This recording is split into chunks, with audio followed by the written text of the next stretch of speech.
On nous a menti sur tous les plans. La spiritualité n'est point l'apanage d'une religion. La spiritualité n'est point décorrélée de la matérialité.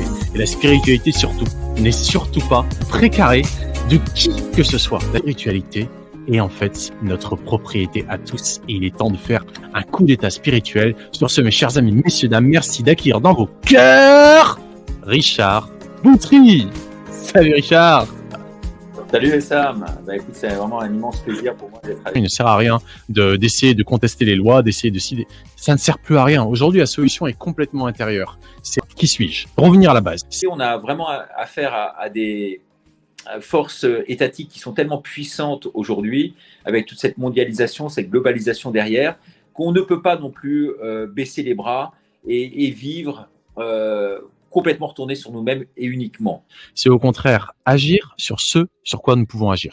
On est même un côté un peu guerrier qu'il faut maintenir. Si j'autorise une quelconque pseudo-autorité extérieure à me faire croire qu'elle a un pouvoir sur moi, que je dois me battre contre elle, surtout si les armes sont inégales, je vais perdre à coup sûr. Si en revanche je commence à me retourner vers la véritable source en fait de la vie, autrement dit en moi, en mon cœur, là on commence à peut-être être capable de dire ok, je ne t'autorise pas, fausse pseudo-autorité extérieure, je ne t'autorise plus en fait à m'imposer quoi que ce soit. Et là on a peut-être une chance. Je pense qu'effectivement, la dimension spirituelle sur laquelle on reviendra tout au long de cette émission est absolument fondamentale et de se retrouver soi-même. Avant tout, ça permet justement d'aller ensuite mieux vers l'autre. Je peux pas agir sur l'autre idiot là-bas en haut qui essaye de nous imposer des trucs. Par contre, je peux agir sur mon attitude.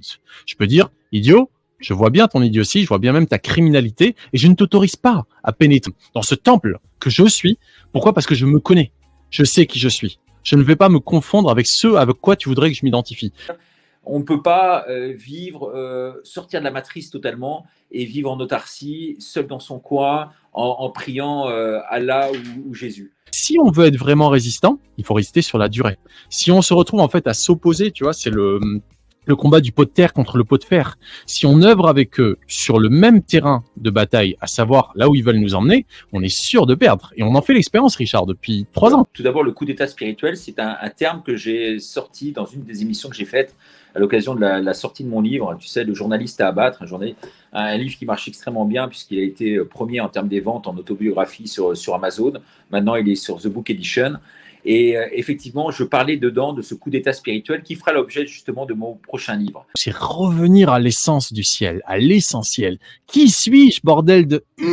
Si je me pose cette question, je vais trouver la réponse. Mais si je me pose une mauvaise question, il n'y a aucune chance que je puisse arriver ne serait-ce qu'à un début de réponse. Et ce qui dépend de nous, c'est pas l'ennemi qu'on ne peut pas contrôler à 100%, c'est effectivement nous-mêmes. Et donc, il faut agir sur ce qui dépend de nous. Et là, je te rejoins entièrement dans ton analyse.